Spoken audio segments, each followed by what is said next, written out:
আমি বিনিকে বিয়ে করতে চাই। বেনির সঙ্গে তোমার বিয়ে হোক, এটা বোধহয় ভগবান চান না। তুমি বিনিকে ভুলে যাও। দাদা, যার জন্য সবকিছু ছেড়ে আমি চলে এসেছি, তাকে আমি ভুলবো কি করে? আর ভুলতেও চাই না। আপনি আর আপত্তি করবেন না দাদা? না, দাদা আপত্তি না করলেও আমি আপত্তি করবো অবিনাশ। এ তুমি কি বলছো? আমার জন্য তোমার নিজের বাড়ি, এমনকি নিজের বাবাকেও ছেড়ে চলে এসছো কেন অবিনাশ? তোমার কাছে সবকিছু পেয়েছি বলেই আজ আমি সবকিছু ছেড়ে আসতে পেরেছি। বিশ্বাস করো, এর জন্য আমি কোনোদিন কোনো অনুতাপ করব না। কিন্তু আমি নিজেকে কখনো ক্ষমা করতে পারবো না। সব সময় মনে হবে তোমার সম্পত্তি থেকে আমি তোমায় বঞ্চিত করেছি, তোমার বাবার কাছ থেকে আমি তোমায় কেড়ে এনেছি। অবিনাশ, তোমার কাছে আমি হয়তো স্ত্রীর অধিকার পাবো, কিন্তু তোমার বাবার কাছে বউয়ের স্নেহ তো পাবো না, ওর প্রতি আমার কর্তব্য তো করতে পারবো না। তুমি আমায় ভুলে যাও অবিনাশ। মিনি, এ কথা তুমি বলতে পারলে? যে বিশ্বাস নিয়ে বাড়ি ছেড়ে এসেছি, সে বিশ্বাস হচ্ছে তুমি। আজ আমি কোনো শর্ততে সেই বিশ্বাস ভেঙে দিতে পারি না। কিন্তু অবিনাশ।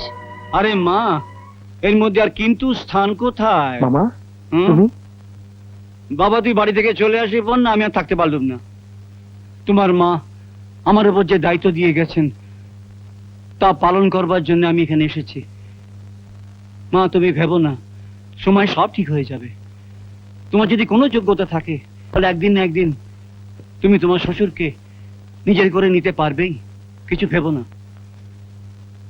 কৈলাস বাবু, এই বিয়েতে আপত্তি করে আপনি আমার এই ছেলেটার মনে দুঃখ দেবেন না। আপনি বিয়েতে রাজি হয়ে যান।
আমি বলছি তুমি এতটা স্ট্রেন নিও না, কিন্তু তুমি তোমার ফ্যাক্টরি আর ফাইল নিয়ে এত ব্যস্ত থাকো, এই জন্যই তোমার প্রেশার বাড়ছে।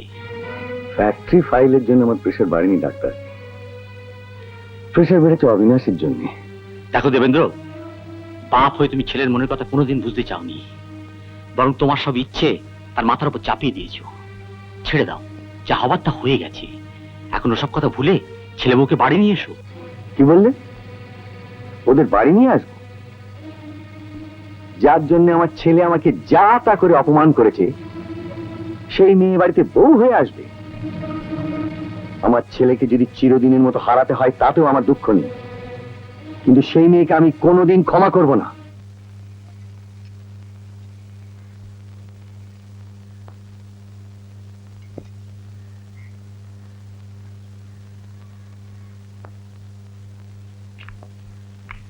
জানিস অবিনাশ, বিনের পুজো দেখে তোর মায়ের কথা মনে পড়ে যাচ্ছে। তোর মাও ঠিক এমনি করে পুজো করতো। আজ তোর মা বেঁচে থাকলে তোর বউকে দেখে খুব খুশি হতো। আমার আজ ভীষণ মায়ের কথা মনে পড়ছে মামা। তোর মা যদি বেঁচে থাকতো তাহলে তোদের কি এভাবে একা থাকতে দিত? মামা, প্রসাদ। আমারও সেই একই চিন্তা, তোরা কি করে একা থাকবি? কিচ্ছু ভেবো না মামা, আমরা এখানে আমাদের নিজেদের মতন একা থাকতে চাই। বেশ, তাতে যদি তোমরা সুখী হও খুব ভালো, তবে অসুবিধা হলে আমাকে জানাতে বলো না। কি বললেন নীলমণি বাবু? অসুবিধে হবে কেন? ওরা আমার বাড়িটা ভাড়া নিয়েছে বলে কি ভাড়াটে হয়ে থাকবে? বুঝলেন নীলমণি বাবু, আসার দিন থেকে ওরা আমার ছেলে, ছেলের বউ হয়ে গেছে। ওদের সব দায়িত্ব এখন আমার। আপনাকে অশেষ ধন্যবাদ, আপনি আমার দুশ্চিন্তা দূর করলেন। আসলে ব্যাপার কি জানেন, এই অচেনা জায়গা ওদের ফেলে যেতে মনটা চাইছিল না। আচ্ছা, এবার তাহলে চলি। আপনি কিন্তু ওদের একটু দেখবেন, হ্যাঁ? কি আশ্চর্য, আমার ছেলের বউকে আমি দেখবো না? চলি, আসি বাবা, চলি মা। বৌমা, সব দেখে ঠেকে তো দিলুম, তারপর আমি পাশেই রয়েছি, ডাকলেই হাজির হয়ে যাব, এই কথাটা বলতেই এসেছিলুম। এখন আমার অনেক কাজ, আমি এখন যাই। আমি একা মানুষ, কোন দিকে যে সামলাই। মাসিমা খুব ভালো মানুষ না? হুম।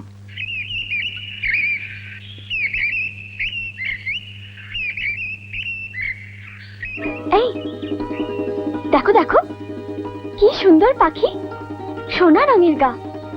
কি পাখি গো? বউ কথা কাও না? হ্যাঁ। জানো, যাদের ঘরে ওই পাখি আসে তাদের ঘরে লক্ষ্মী অচঞ্চলা থাকে। তাই নাকি? হুম।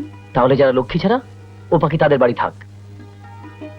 হলুদ বরণ পাখির বদলে আমি তো সোনার বরণ পাখি পেয়ে গেছি। আমার লক্ষ্মী, দিনরাত আমি আমার পাখির কানে কানে বলবো, বউ কথা কও, বউ কথা কও। ইস, সারাদিন পাখির কথা বললে পেট ভরবে? তবে বাড়িটা যখন পেয়েছি, নিত্য কাকার দৌলতে চাকরি একটা পেয়ে যাব।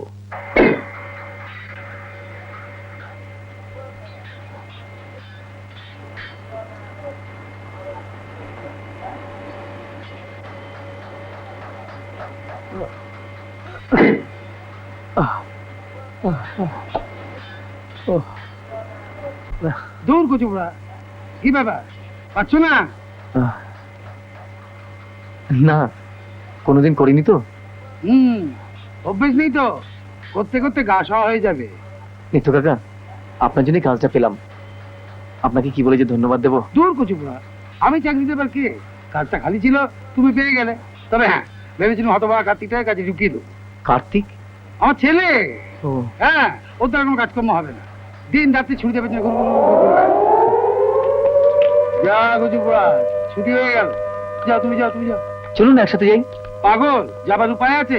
কে কোথায় ওভার টাইম করলো সবটুকু হিসেব করে তারপর আমার ছুটি, বুঝলে? ও। যাও তুমি যাও, নতুন বিয়ে করেছো, বৌমা তো অপেক্ষা করছে। যাও যাও যাও যাও যাও যাও। হ্যাঁ।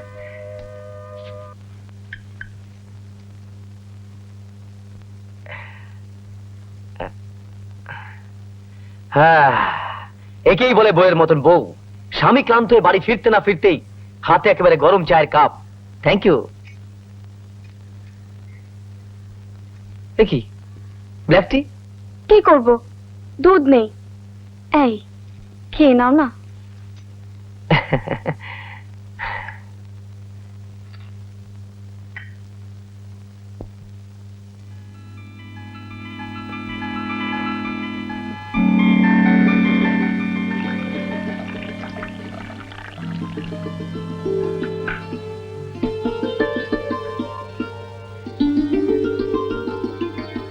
আচ্ছা বাবা, তুমি কেন ব্ল্যাক টি খাও?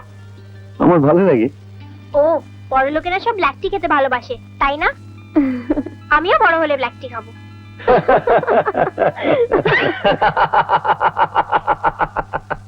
কি হলো, এত হাসছো কেন? ভগবানের কি বিচিত্র লীলা দেখো।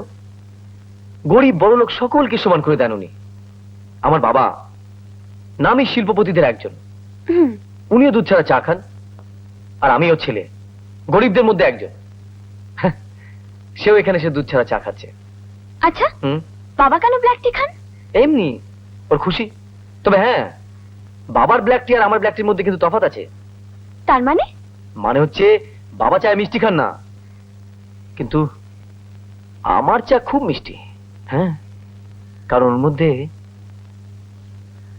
আমার বিনির মিষ্টি হাতে ছোঁয়া আছে।